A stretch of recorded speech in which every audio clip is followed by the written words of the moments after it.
to DisrupTV. I'm Bray Wang. I'm one of the co-founders of DisrupTV, and I'm here today with my special guest, Liz Miller.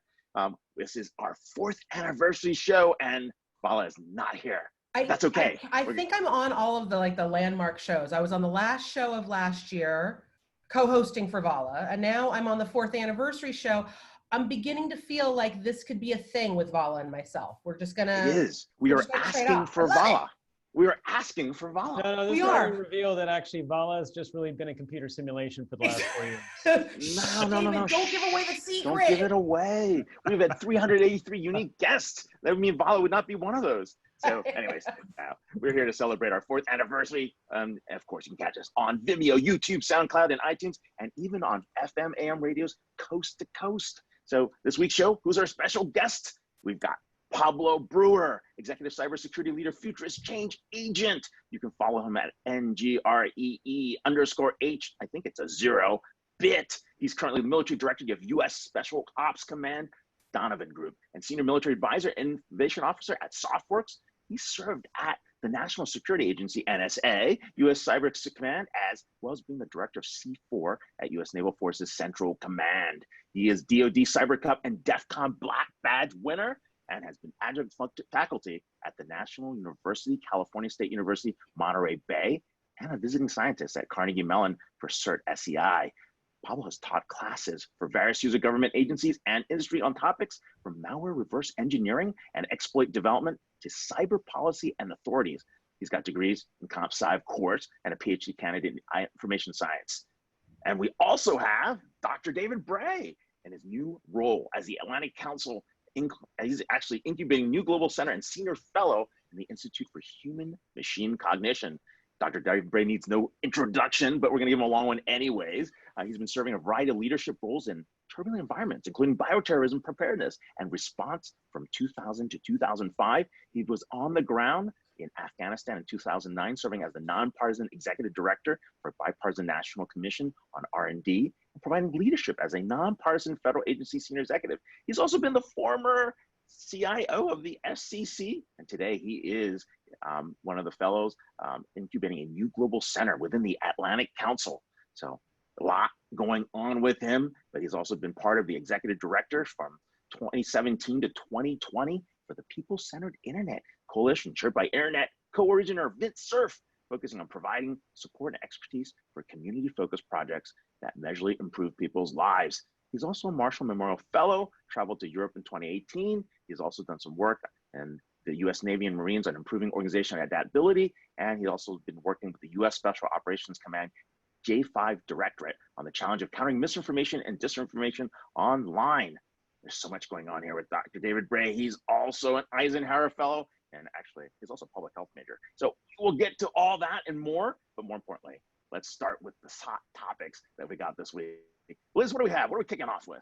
You know, we're going to talk about some disinformation, misinformation. And I think I want to start with maybe a foundational question for you guys, because I think that when we start to talk about misinformation and the age of misinformation, and we start to throw around the word, a lot of times some people don't know what it means, right? So what's the difference? What's the difference between countering, say, misinformation and disinformation? You know, when we're talking 2020 versus 2015, what are we talking about, quite literally? Pablo, you want to jump on that one, or do you want me to? I'll take a first quick swing at it. So what we're talking about here is information that's put out with an intent to deceive. We all make simple mistakes. Sometimes we correct those things. That's not what we're talking about. We're talking about selectively choosing the facts that we put out, or the context in which we put it out with an intent to deceive. It's intended as the real purpose. Really? Like what virus? What virus? Nothing's going on. Yeah, so one of the examples I always use is, you know, Russia didn't invade a country, they liberated ethnic Russians. Okay, it's a matter of perspective, but I would say most people agree on what really happened there. I don't know what you're talking about.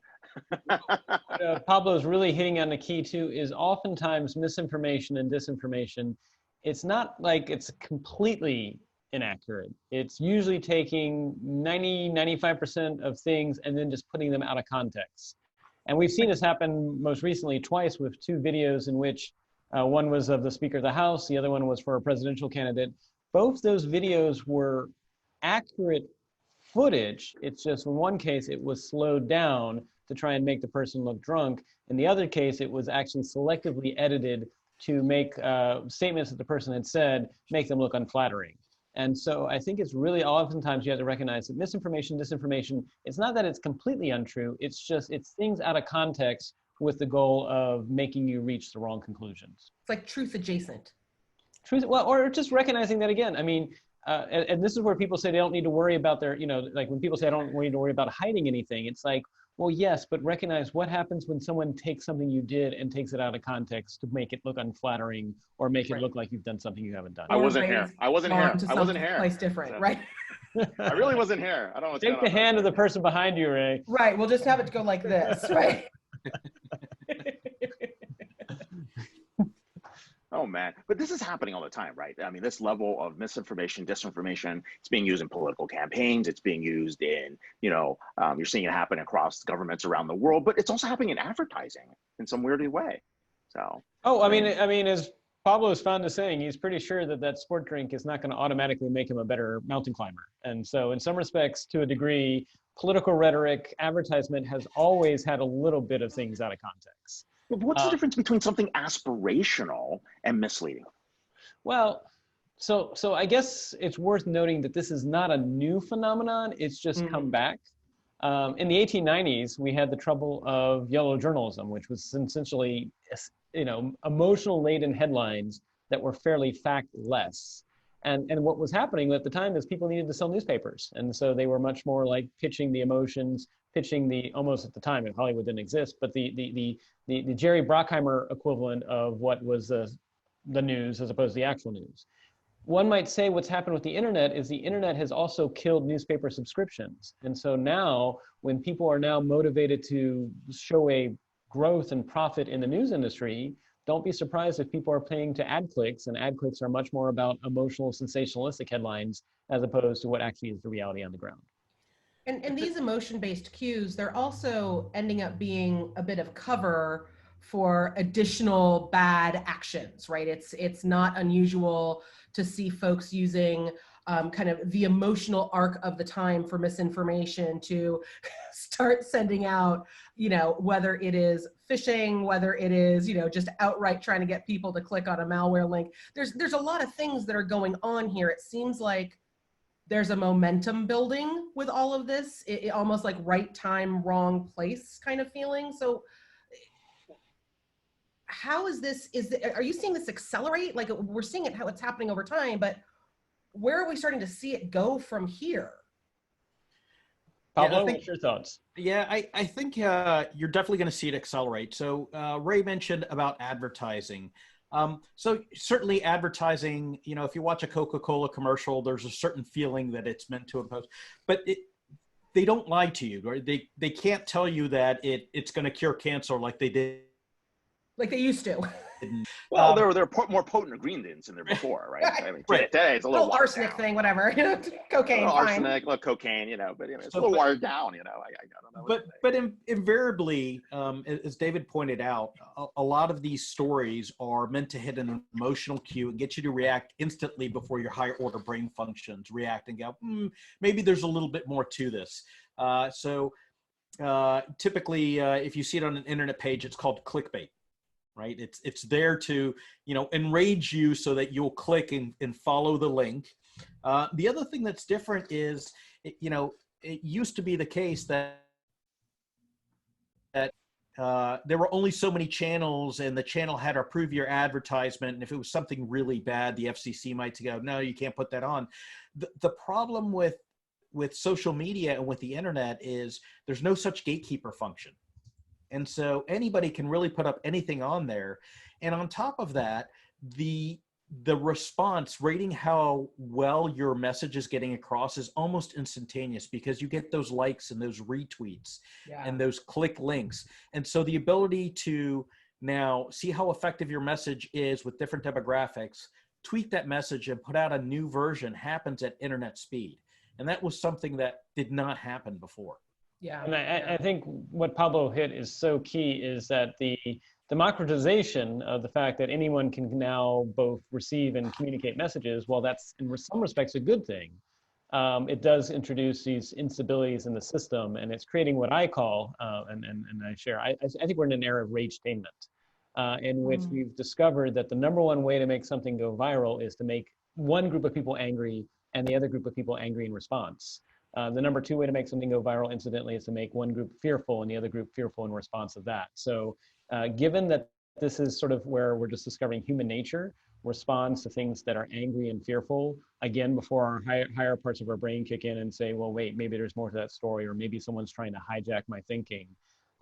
We've got to figure out, maybe we need a completely new way that sort of says, pause. If you're feeling your emotions go up, your blood pressure go up, pause, and then come back to it and say, why might somebody be trying to activate my anger or my fear responses? But how do authoritarian governments control? I mean, they're basically censoring all the time, right? They're fighting this. They're fighting back on their own. It's automated. It's actually even worse. Maybe there's only one channel, but they kind of ignore the other ones. Well, I think you hit the nail on the head, Ray, that in some respects, actually, autocracies might be better poised to deal with the challenges of misinformation than more open societies, because they choose their version of the truth, and if you don't like it, you have a choice of either being imprisoned and or killed. I'm not saying I'm for autocracies, clearly, but I raise that because we have some really thorny questions to ask about open societies, which is, if we take down something or if we remove it from the internet, then we've legitimized censorship, and do we want that? But at the same time, if we leave it up, the research shows nobody remembers the not true part. So if you say X is not true, or you even label it, this video is suspicious, unfortunately, while consciously we may say, yeah, I see that, it still had the effect of it's activated our confirmation biases and it made us think a certain way. And so the damage is already done. So this is going to be hard. It's going to be really hard for open societies. And it raises the big question, which is, are we discovering that our brains aren't ready for the technologies we're unleashing? And this is just the tip of the iceberg. Now this is before implants. This is before implants. Think about that. Well, I think at a minimum, great story, David. When your confirmation bias kicks in, how do you know when your confirmation bias is present? I read a great story last night, actually, David. I'm not sure if you saw it. It was kind of outlining Estonia's program to combat misinformation. And especially with Russia's kind of push towards that specific to Estonia. And one of the things that jumped out at me, and it made me actually think of you guys, and actually the both of you specifically, one of the things that jumped out was this incredible program that they have built that has involved quite literally everyone in their community. This isn't just, like Cyber Command trying to take over or let's clamp down on information. They have gone out and they have enlisted teachers. They've enlisted, just someone down the block, like your grandmother, to be the person that when misinformation pops up, when people start to circulate that, when they have that emotional response, like you said, David, that there is someone activated in the room that says, hang on, wait a minute. And it may be that Estonia has a smaller community. They're able to do it. Can we replicate that, at the scale of the US? But it struck me as kind of something that you had mentioned, David, at CCE 2019 in Half Moon Bay, that we have to start building these communities where we're saying, hey, stop, let's think about it. Let's ask the question. How do we build that network effect of almost like a CRM for the truth, right? So how do we start unraveling this? How do we, we kind of see how we got there, but how do we start to tackle some of these things other than, even asking a question? It seems like a really hard place to start. Pablo, do you want to jump on that hand grenade or me? Oh, take one for the team. Take one for the team. And you can say how I got it all wrong. Right. So yeah, there's a couple of things that I think could be done. One of the things that's been very effective in combating misinformation is something we've been doing in TV for a few years now, which is in television, they call it a tape delay. to make sure that before something goes out, do we really want this thing to go out? And one of the ways in which misinformation is really effective is virality. And so if we can slow the rate at which it propagates, we can really give it a second look or a third look and decide, hey, is this really something that's true, or is it malicious? Was it a simple mistake, or was there bad intent there? So I use social media just like everybody else uses social media. I don't think I've ever sent out a tweet or a Facebook message that had to go out right now. It hasn't happened. If you find out, half an hour from now that I just had a baby, then that's it. And that's oh my God, man, that's amazing. It's a miracle. It's a miracle. It's I did not have a baby. That's misinformation. My wife had one, but that was some years ago. Don't send gifts today. We're good. Well, no, but this is a real one, right? I mean, look, I was reaching somewhere, I can't remember what source it was. I mean, the World Health Organization is trying to fight, besides the coronavirus, an infodemic. I mean, that's at least that's what they're calling it. It's infodemic, right? And basically people are like putting up rumors about this whole Wuhan virus on a lot of different things, right? So how do you fight that? Well, right? We've had a couple of incidents here in the last month, actually. So the first one that jumped out was when the U.S. conducted the attack on General Soleimani from Iran. Within about 6 hours, misinformation campaign on memes targeting 18 to 25-year-olds came out saying that a draft was going to be instituted. We were going to war, and if you'd accepted a federal Pell Grant for education, that you were going to be on the short list to be drafted. Yikes. And it spread so quickly that the Selective Service and the United States Army both put out messaging saying, no, that's wrong, via their official social media channels. That was one. The other one that came up was just recently with the Iowa caucuses with the miscount. And that was within a couple of hours that, no, it wasn't a mistake in programming. It was a hack perpetrated by the DNC deep state because they were unhappy that their mainstream candidate wasn't the one that won. And then, of course, these things are preposterous, but if you've already got that bias to believe that sort of thing, you're going to see it and you're going to forward it. And if you've got a bias to think it's absolutely ridiculous because you're emotionally invested and you're a diehard DNC fan, you're going to forward it and say, can you believe this nonsense that's going out? But either way, the message propagates. Got forwarded, yeah. And then I think what you hit the nail on the head is unfortunately, these things are getting shorter and shorter time windows before they start propagating. I mean, the sad statistic was about 4 years ago, after a school shooting or some violence at a school, you might see 2 or 3 conspiracy theories, fake news that might present itself about 12 to 24 hours afterwards. So do you guys worry? Do you guys worry that there's an AI bot that's creating these, and then on the other end there's another AI bot fighting these, right? And the cycles even get even faster. Well, so that's just it. It's the red button. Much easier to propagate, Ray, than it is spread. And so we are seeing. I mean, we're now seeing literally after a school shooting. Unfortunately, you're seeing within the first hour or two, you're seeing at least 10 or more different conspiracy theories that are completely erroneous occur. And so there are a combination of humans in the loop plus bots that are there to spread misinformation. The challenge, though, is it's not a field that favors the defenders, because the moment you're coming out and trying to say X is not true, you're actually repeating the meme. You're repeating the conspiracy theory, and so you're better with a look squirrel campaign. Well, I think it's actually just letting people know this is happening, and actually, as Liz was commenting, I mean, Estonia is doing a good example. So is Latvia and others, where they're trying to engage the local communities. I think the United States has a challenge of we're 330 million people spread across a very large geographical landmass. Can we do the same thing as Latvia and Estonia? Not certain. But at a minimum, we've got to start having more local ties that people can go to. But I like to ask people to raise their hands and say, how many of you know more people in your local neighborhood than you do online? Well, hey, Iowa caucuses don't scale anyways. We understand that. Hey, so authenticity versus deep fakes then. What's going on though? Like, how do we know when something is real, right? We're blurring the line between reality and fiction, right? I mean, this causes riots, it incites violence. Well, both Pablo and I came from the field of intelligence, and how does the field of intelligence knows anything so well? You triangulate, and then you give it a probability score. I mean, you never know if it's true. but you at least try to get as many different approaches on it. And if you get enough things that are beginning to converge, then you're more likely to believe it. If you have a single source, that may or may not be the case. So, is there, you know, I think that with deep fakes too, there comes the issue of a lot of times horrible, negative. I mean, we even saw one, David, you showed a great example of the, you know, here's the actress, here's not the actress, like here's the actress in the post-Oscar speech.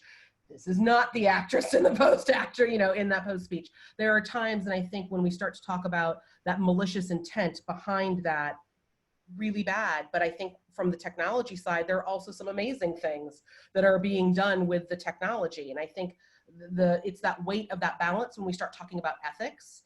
So where, you know, what are some things that you guys are thinking about as this conversation continues to ramp up and speed up around AI ethics? Like, are we going to get to a place where everyone's going to be, you know, able to live with where we land, right?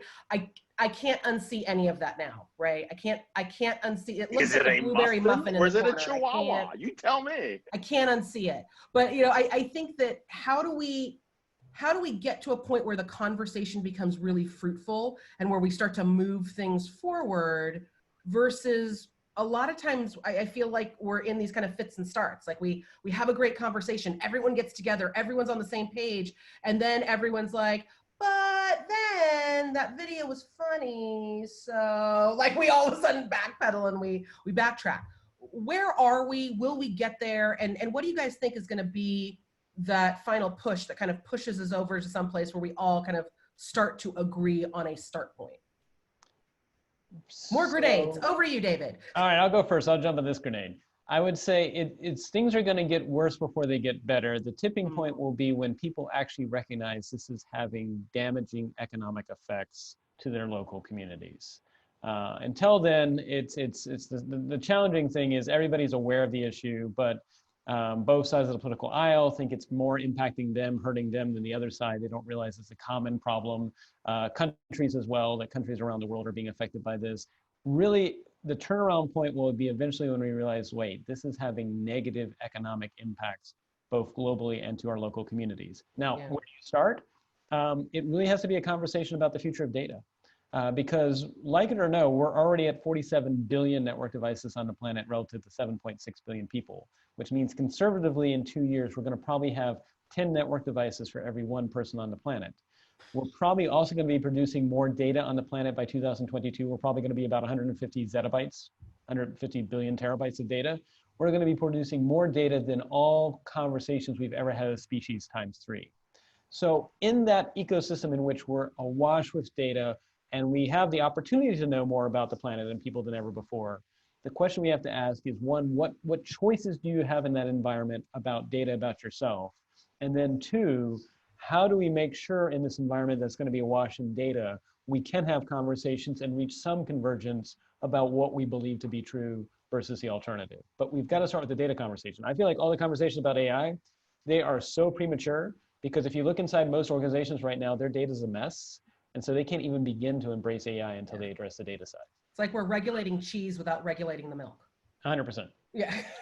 Pablo, you got anything on top of that? No, I think David's spot on. I think what really keeps me up at night is with text and with static pictures, it's relatively simple to show that they've been manipulated and they're not true. Yeah. It's much harder with audio and with video. Because you really need a PhD computer scientist to come out and show you where the forensic artifacts are. And if you're inclined to believe the message, you're just it's gonna go over your head and you're gonna go, I know what I saw and I know what I heard. And you're just trying to befuddle me with a bunch of academic speech. And so that's what really keeps me up late at night. How do we get past that? I think part of what we can do is what the internet did was great, and David said it earlier, is it democratized the ability to reach a mass populace. Yep. And that's wonderful. And in most places on the internet, you can do so anonymously, and there are pros and cons to that. And in a Western society, we like to think that there are more pros than cons, and so we support that. So what's left is we need to be able to tell where a message came from. We need some sort of data provenance. And so if you see a news story on TV and it comes from, say, ABC or CBS or NBC, you're probably going to believe it. If you see a news story and it comes on HBO, you're going to go, oh no, HBO's an entertainment channel. They don't typically do the news unless it's one of their talk shows, right? Or if it comes on the Comedy Channel, right? Oh no, this is coming from Saturday Night Live. It's not real news. It's a parody of the news. But it's because you know the source of it that you're able to lend it the appropriate level of kind of. Oh my God. I was thought Dennis Miller was real news, but okay, go ahead. Yeah. But No have judgment. a point, Pablo, because I love your point, but I'm also tying it back to something that David said earlier, right? Which is we now are in a news cycle where it's not unheard of, like whichever you're going to turn on Fox, you're going to turn on CNN, ABC, whatever you turn on, whatever you choose to trust. Mm-hmm. They're now running with stories about a deep fake. They're now running with stories that might actually be fake and they don't even know about it. Because to some degree, David, what you were talking about with the yellow journalism, let's be real, some of these stations are also possibly maybe pandering for ratings. Oh, you're in. I mean, it's worth noting that, remember, yellow journalism, one of the people that propagated the most in the 1890s was this individual named Pulitzer, which, by the way, hey, only a prize named after him, but that's okay. We keep going. I raise that, and let's go even further back. Let's, because people are acting like this is new. It's worth noting the story of John Adams and Thomas Jefferson. Here they are, best of buds, signed the Constitution. And they actually choose to run for office with John Adams as the president, Thomas Jefferson as vice president. First term goes great, come up for the second term, and Thomas Jefferson decides he wants to be president. So he hires a political hitman to spread misinformation saying John Adams wants to go to war with France. What's different is now it's not just limited to a few people that are able to do that, it's that all of us can do that, plus the bots. I mean, the reality is we're now actually the minority on the internet. I think it was 2013 when internet traffic was now 60% bots and 40% human. So in this world, I think what you asked a question about news. What we may be experiencing is when you're in a for-profit news cycle that needs to show quarterly growth, don't be surprised if then you're turning to ad revenue as the way to, because no one's paying for subscriptions anymore. But what Pablo, to your point, if I do turn to ABC to try to figure out if something is true or not, and they're running the story, I'm seeing that, like, are you finding that it's even harder to try to get to kind of pull people out of that cycle of wanting to believe what they want to believe? Yes, so there's some of that. So part of the problem is, again, if you were in America in the 1980s, you had three choices for news. It was ABC, CBS, and NBC. And so you could agree with the coverage or disagree with the coverage, but when you talk to your neighbor that was maybe at the opposite side of the political spectrum, at least you saw the same story. And so you had a common point of departure. Now, if you get news channels that are on opposing ends of the political spectrum, they're not even covering the same stories. The narratives are completely different, so there's no common point for which you can have just civil discourse. It is so true. I mean, did he shake or didn't he shake? Or was that really just recycling going on in the background? But you see these things, right? They're happening in the back. But hey, real quick, programming note, we are here on episode 177, co-hosted with Liz Miller. I'm Ray Wang. Bala Afshar is on break today. It is our 4th anniversary show. He will be back next week. We are here with Dr. David Bray, Pablo Breuer, and more information about fakes, deep fakes. Maybe we're really not on the show. All right, so talking about what's going on here. So how do we protect ourselves from this, right? I mean, is there any way to protect ourselves? I mean, we started talking about communities. We started talking about maybe there's some algorithms along the way, sources behind the news, being trust those validated sources. Like, do we have to go back to validate like social media sources? These are officially trusted sources, but by whom and how? Like, well, how do we answer those questions? Well, I think if anything, there's a good news story here, which we are recognizing that it's always been about beliefs and stories. When people talk about truth, it really, at the end of the day, it's what truths you choose to subscribe to and stories. And as Pablo mentioned, in the past, we had 3 stations to pick from, and now we have more than 3 million. But I think, you can look at what some countries in Europe are beginning to do, which is they are providing for different news outlets something other than just chasing ad dollars to fund what they do. Now, I realize in the United States, we're kind of skeptical of anything that smacks of using our taxes to fund the news or anything that looks like state-run enterprise, but it might be worth an experiment that says, for example, C-SPAN. C-SPAN was actually created when this new technology called cable came out. And they said, well, maybe when you subscribe to cable, a portion of your cable subscription will actually fund C-SPAN, so at least you have an authoritative source of what's actually going on the floor of the Congress.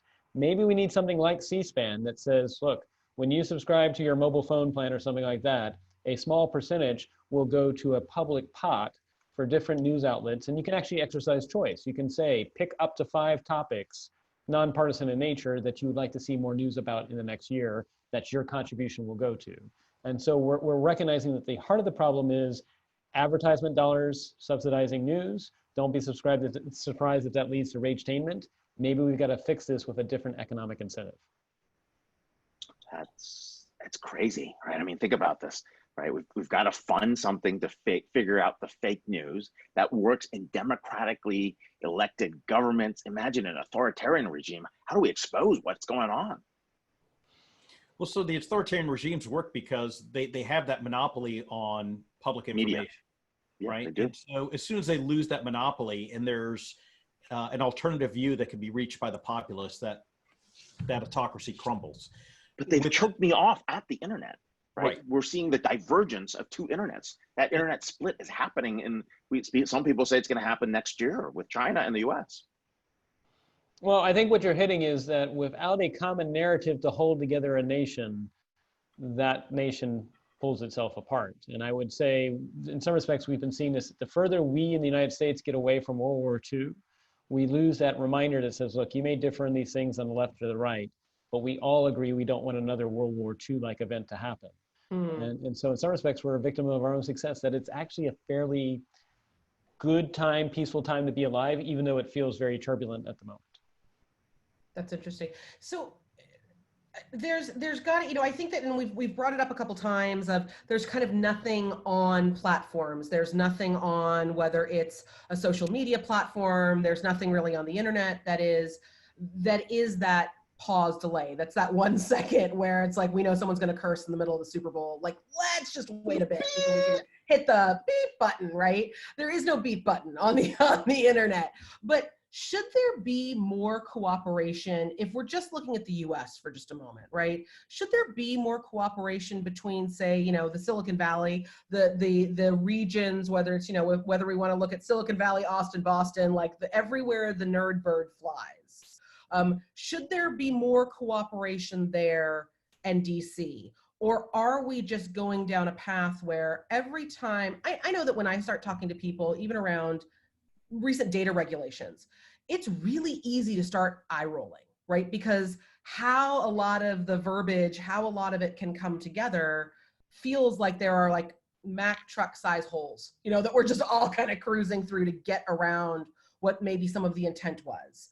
And everyone's language differs. Everyone's kind of going in different directions. Is what we're missing cooperation between the people who are building it and the people who are trying to give us some guide rails for it? I do think we're missing cooperation, but it's worth understanding why. I think one is, again, we don't have that burning platform that says we don't want a World War II event to happen. We've forgotten there's this thing called Tsar Bomba, which was launched in 1961, which was the largest weapon ever detonated. If detonated today, would have all of Paris in a fireball and another 35 kilometers surrounding it as a radius completely destroyed. I mean, so we've lost that sort of, why do we need to work together anymore? And then it's a question of who. Is it with your specific country you're in? Is it with the world as a whole? Well, the trouble is the world as a whole, who do you go to? I mean, the state of world governance is at its default anarchy. And so transnational corporations are probably trying to figure out what's our role relative to different nation states as the world as a whole as well. And then you've got a public that's skeptical of all the above. The public doesn't trust the government governments they have, they don't trust the private sector they have. And all these things are happening at an accelerating pace. I mean, everything we've talked about here We haven't even dived into what happens when now people can actually fake your biometrics, when people can fake your DNA, when they can actually use your DNA to make personalized medicine, but also make personalized poison. This is all going to happen in the next 5 to 8 years. And the question is, we can't approach it like how we approach things in the 70s or 80s. We've got to figure out new ways of working together and new ways of collaboration. I think that's a really good point, David, about the fact that personalized medicine could be used against you, because understanding your genome means I can know exactly where your fault lines are and actually go kill you, right? Using something super targeted, right? In a way that we would never thought for, just a specifically set of targeted viruses or disease pathogens based on your DNA profile. Even worse, if I know your DNA, I can actually sequence your DNA and sprinkle it at a crime scene. And then of course, every court's gonna say, your DNA was there. It was. Don't know how I got there, but it was there. Bray's suddenly on a new 2020 episode about like backgrounds and stuff. All of a sudden, we got some crazy thing going. Pablo, let me ask you this, because I love, David, what you just brought up, and I think it's so critical to think about the kind of how we got here. You know, Pablo, your experience, I would argue, probably like gets you to GOAT status in security. Like your background, amazing, right? Like to say that you're an expert in this, I kind of feel, well, quite frankly, to say that you, both of you are experts in this kind of makes me feel like expert isn't the right word. Like you guys are like at the tip of the spear on a lot of this stuff. And so, Pablo, I want to ask you this. When we start talking about how we start coordinating, how we start cooperating, how we start bringing all of this together, what are some of, because you've arguably worked on some of the largest orchestrations of trying to bring people into one, into one space and moving all together. What are some of the things that you've seen work? Because I think that for a lot of companies, and the things I tend to hear a lot about when people start to try to tackle this is, this feels really hard, I've got to go work on my stock price. Or this feels like a circular conversation, I can't go do this. Or what could I possibly do to change any of this conversation? But to David's point, we have to have these conversations. We have to ask these questions, and we all have to figure out a way to cooperate. So Pablo, what are some of the things that you've seen in your experience get people to move from, I don't think I have to, or I don't want to, it's too hard, to, okay, I'm willing to have the conversation at least? There's a couple of things. So there's the first answer is always education. And that is a deceptively difficult answer. The reason that's deceptively difficult is if we start with all of the children that are in school now, we're still going to have to wait another 10 to 15 years till they're adults. And frankly, we're just not going to make it that long. Yeah. So there needs to be, we need to be able to help out industry a bit. So a lot of industry wants to do things, but they have to explain why they're doing things that may cost them money to their shareholders. Right. So we've heard Silicon Valley companies go, please regulate me so I can go back to my shareholders and explain why I'm doing these things that are going to cost me revenue. The problem is that we don't have a nonpartisan body that's going to educate our legislators on what they're voting on. And so we end up with unfortunate circumstances where we've got leaders in government asking social media, well, I don't understand how you make your money. So we really need a nonpartisan body of tech experts that can advise government on how the technology works, what the limitations are, what the dangers are, and kind of what some of the best practices are. What is the risk that we're accepting, and is it acceptable risk or is it unacceptable risk? And if it's unacceptable, what do we need to do? And then pass some common sense laws that industry could then point to and go, well, the government told me I have to, and that's why we're going to lose this. That's why we're no longer going to take political ads on social media, because we can't guarantee the truthfulness. I think the other thing that we're going to do, and I forget the name, so David's going to bail me out on this, is in the 90s, Silicon Valley was really, really successful at convincing the US government not to regulate it, and that they weren't media, that they were a fledgling industry. And so the draconic laws that we had for radio and TV were just going to stifle innovation. And at the time that may have been true, but now I would say that most Americans get at least some portion of their news from the internet.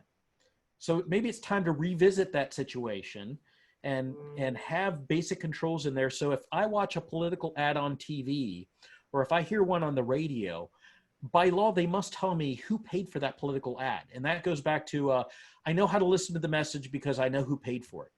There's no such protection on the internet. And so when something comes out, I have no idea where it's coming from. Yeah. And so some of these things are very, very basic. The other thing is, I think that a marketing model needs to change in the news business. So sometimes news organizations put out bad information, not because it's intentional, but because they made a mistake. Well, if you pick up the first page after the cover page is the retractions and corrections. Right.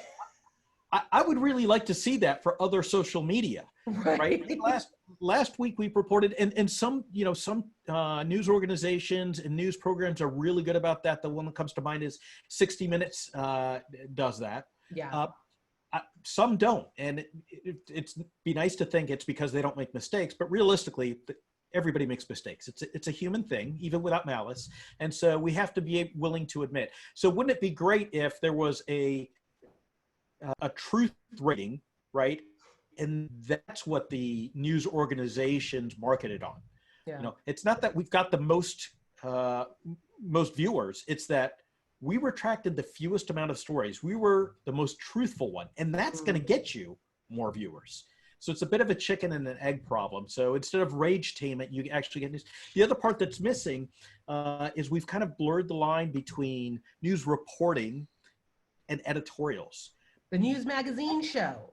There should absolutely be a label that says, this is now an editorial. And you see that in print media. You don't see that in other media. But Anderson Cooper is not necessarily reporting here. He's actually giving you his opinion, right? It's the delineation between that we used to have. Even anchors used to have it. Journalists used to have it. And I think we've walked away from that a little bit, haven't we? We have. And so, you know, it's very easy, you know, and I shouldn't say it doesn't happen on any other media. Again, 60 Minutes, when they had Mike Wallace at the end, that was his editorial. And it was very clear that it was his editorial. There was no confusing it. So being clear about what are facts. Okay, now I'm going to give you my opinion of the interpretation of those facts, I think is critical. Yeah, yeah. That background just keeps changing, and I feel like Ray is just being like the deep fake in the corner.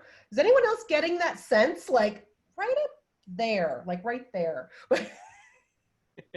Well, this one's the math problem, right? I mean, if you're looking at this, right? Is that the Chihuahua or is that the muffin, right? This thing irks me all the time, right? I can't unsee that now. I can't. It's like the gold dress one, where it's like, is it gold? Is it blue? Now I just want a muffin. But I want to build on what Pablo was saying, because I think he raised some very good points. The one confounding factor that we have is going back to the internet. So in the 70s and 80s, you didn't have global reach. Now you do. Global distribution. You have global creation. Regulation, it's like, which countries' laws are you going to apply? Which states' laws are you going to apply? Are you going to end up with 50 different states with 50 different privacy acts? And so we've got to figure out new ways of collaborating and governing that are different than everything that came before, recognizing that we may be facing a very real situation where things that used to be done by government can't solely be done by government now. They have to be done. But David, the Chinese government thinks they've solved everything. Right? Yes, Ray. I know you like to throw those little footballs in our way. But I'm being serious. No, they're saying we can give you a nice dictatorship country, our version of the internet, and it'll be clean. People will be happy. It'll be purposeful. There won't be any fakes. You can control all the media. We'll let you control all the media so that you can be the censor, and there will never be any fake news. And at the same time as well, because there's no separation between the public and the private sector, they can also outperform those countries that do separate their public from their private sector, and the public and private sectors are stuck trying to have friction with each other. Yes. So I think that is the motivation that says, look, that may work for some countries, or they may choose to do that. But if you're from a country that does not want to embrace that future, you've got to figure out new ways of your public and your private sector, as well as your public in general, working. Otherwise, those approaches will outperform. I keep coming back to that Estonia article. I'm so sorry. Because so much of what you're saying, David, like I'm like flashing back to reading it yesterday. Like, honestly, I feel like I just needed, well, I'd go on the internet and show you guys, but now that I know that's bad, I'm going to come back to this.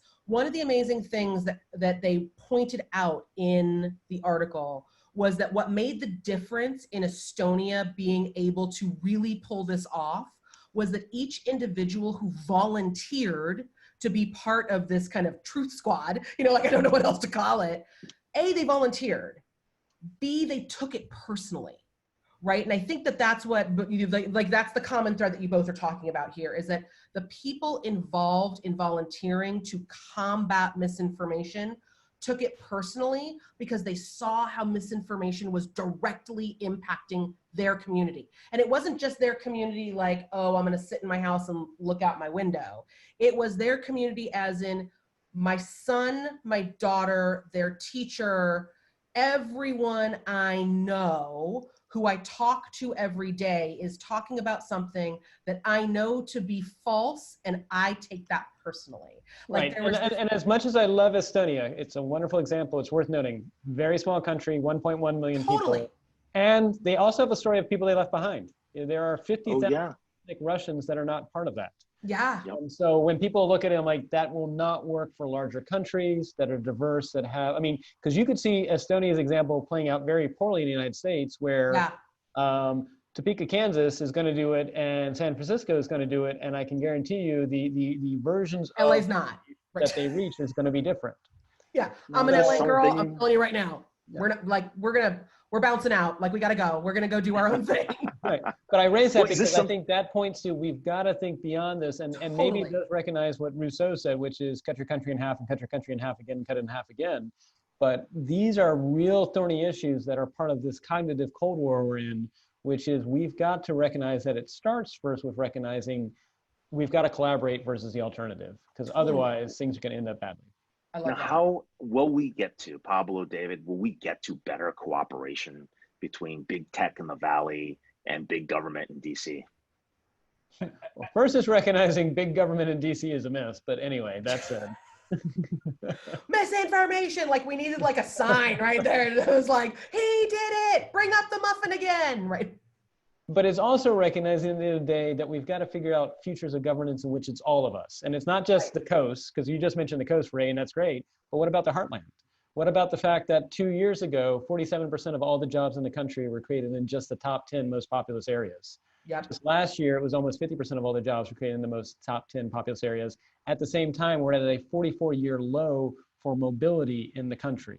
So the very places where they're seeing jobs disappear, they're not able to actually move to places where there are jobs. So unless we figure out that narrative that stitches us all back together again, don't be surprised if divided we fall. So what are you seeing happening? So 2020, there's a rumor there's an election going on. I don't know if you guys heard anything about this. Like, there's stuff happening. I don't think Pablo and I can talk specifically about politics. No. This. One thing that I can guarantee you is come November, there will be a winner and there will be a loser. And whoever is the loser will probably be upset. And the question is, will they gracefully accept the change, or will we face something different? One other thing that I'll add to that, because we talked about the autocracy and what that needs to survive and what that needs to fail. Democracy needs something else to thrive. Democracies have to believe in the legitimacy of the rulers. They have to understand and believe the way in which their government works. And if they don't believe in those things, that democracy fails because they don't feel like they're being represented. 100%. And so what we really need is for whoever wins and for whoever loses to agree that who won and who lost, and do the right thing. It's very easy if you lose to find a detail that's not quite right or suspect and focus in on that. Right. Here's what I will say. That gives me a little bit of hope. There's no other country on earth that's done what the United States has done, which is for a couple hundred years, pass power from one administration to the other one without a war.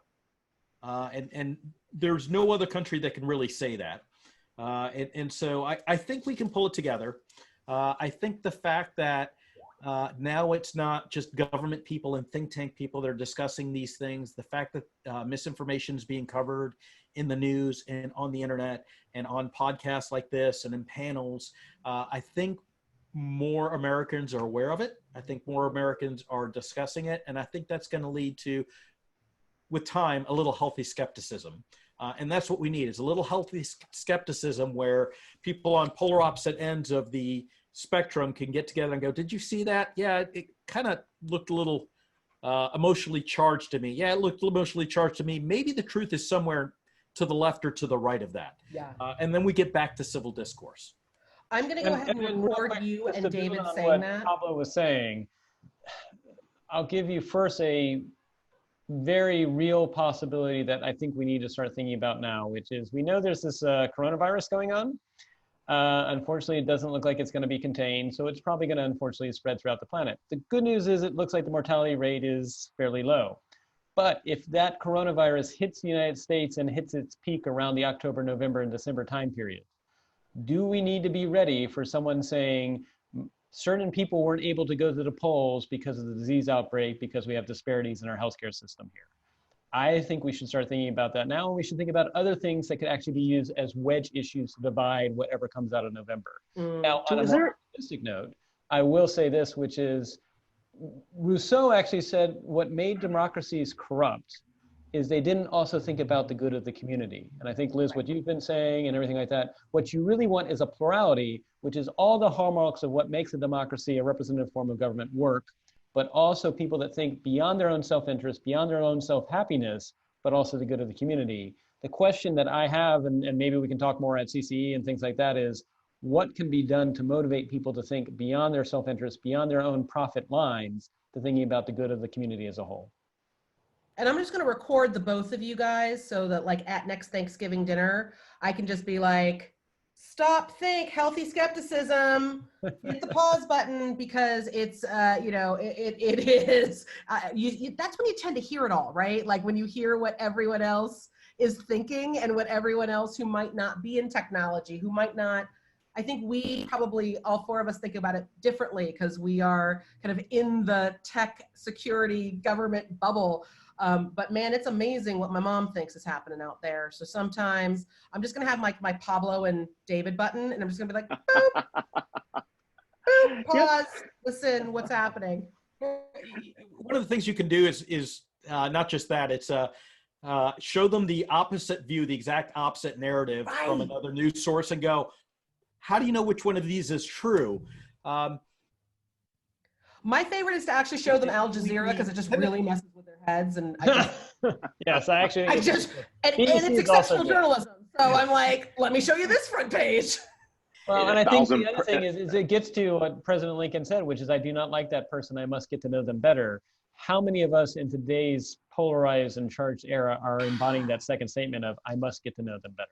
It's like we're going back to the relationship age, and I kind of dig it. Like I'm not gonna lie, if that's the outcome of all of these hard conversations we're gonna have, that we're actually getting back to relationships and actually getting back to a point where we can stop and be like, I wanna learn more about that.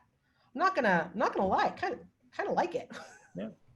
You know, I'm actually thinking that, you know, if we're gonna fight these battles, and I actually think these are bigger battles of decentralization versus centralization, the way we actually think about open societies versus closed societies, right? I think we will have to come up with a framework to think about how that framework is. I really hope there are think tanks that are working on this problem, right? We know there's teams, you know. I don't know of any think tanks that might be wanting to Atlantic Council. Stay tuned for mid-March for a big, more public announcement, but there might be a think tank or two out there. Might be a think tank working on this somewhere in DC. I don't know. And we hope to engage our West Coast partners as well as our Heartland partners. So we don't shout that we're from DC, but I 100%. I think, and this is where I tell people, we're in the middle of a new cognitive Cold War, and that it's worth noting the history of the Atlantic Council. We were created in 1961. When the Democrats from the Truman administration and the Republicans from the Eisenhower administration were so busy fighting amongst each other, they weren't focusing on winning this thing called the Cold War, specifically to make sure societies remain open and markets remain open. And here we are 59 years later, and maybe we need to do it again. Oh my God. You've heard the last word. No, hopefully, no, this is not the last word on this. No, it's like this is the 4-minute mark of DisrupTV. I heard that David is going to solve all of this. That's what I heard. right. He David's is. actually in all 4 of the boxes you see on your screen right now, and it's been one giant deep fake. I feel like a puppet. How did that happen? We're live here, episode 177, Disrupt TV, with Pablo Breuer, Dr. David Bray, co-host Liz Miller, and this has been very, very fun. Really talking about a really important issue for the next decade. It's one that we've highlighted on the Constellation Research page, a world of deep fakes versus authenticity. Where's that going to take us? Thank you so much, guys, for being on the show. Thanks guys. You were awesome. Thanks for having us. 4 years from now, you got to do us as holograms. Ray'll keep putting up that blueberry muffin background. Woohoo! All right. We are going to have episode 178 coming up, right? And our list of guests, it's going to be crazy. It's going to be Raj Rao, General Manager for IBM Food Trust, Carolyn Criado Perez, author of Invisible Women, Exposing Data Bias in a World Designed for Men. And of course, one of our favorites, Ron Miller, enterprise reporter at TechCrunch. Now, some quick programming notes, and then Liz, a little comment on your end on what's up on your end, but quick programming notes, our 4th anniversary show. We started February 5th, 2016, and our guests at that point were Whitney Johnson, Brian Fanzo, and Chris Kanarakis. And since then, we've had 383 unique guests, and you can still catch us on Vimeo, YouTube, SoundCloud, iTunes, and of course, coast to coast on radio. So final thoughts, final words, Liz, what do you think? Where are we in all this? We're going to come back to this issue sometime again soon? I think so. I think this is going to be the issue that we keep talking about throughout the whole decade, because it's going to keep changing. And every time we come up with a new way to engage and a new way to communicate with each other, it's just going to add another layer to this onion. We're just going to have to keep pulling it back. And I think it's really interesting because it's where my worlds collide, right, Ray? Where it's like the world of security and the world of marketing engagement are about to like crush. And what do you call that? What do you call that? You know what, I call it brand security. Like I think you have to meet in the middle. And I think that we're starting to see a world in which trust is kind of going down, right? Our consumers don't trust us anymore because we keep having really bad engagements. Like it's horrible. Retargeting, like stop stalking me with that pair of shoes. I told you I didn't want to hear from you, but now you're pinging me on social, but I didn't want you to call me. You know, we've ignored permissions, we've ignored privacy, and now we're in a point where bad actors can take advantage of it. So we've got to figure out a way. I think what David and Pablo were saying, how do we find a way for Silicon Valley and DC to work together? But quite frankly, and I'm thinking, hey, everyone who watched this, if you're a marketer, do me a favor. Think about one way you can work with your CIO or your CISO better next week, starting on Monday, so that we can actually start building trust back up with our customers. And that's going to see our revenues go up, and we're going to see all sorts of fun stuff. But that's where my head goes. That's what keeps me up at night. What about you, Ray? What's up with you? Oh, I'm just basically in shock, right, by how easy it is for these fakes to create so much chaos in the world. Yeah. I work with a guy that his job is to ensure that his large social media platform doesn't incite riots, create violences, have civil wars. I mean, there's a whole team dedicated. There's hundreds of people at this company doing that. I won't name the company, but it's crazy, right? That something would have to come down to that. But hey, anyways, welcome to Disrupt TV. Happy Friday. If it's Friday, it's Disrupt TV, 11 a.m. live tapings Pacific, 2 p.m. Eastern, almost every Friday. So thanks a lot. Thanks for being on the show. Thanks for being here, Liz. Ask for Vala. Woo! Ask for Vala. Ask for Vala.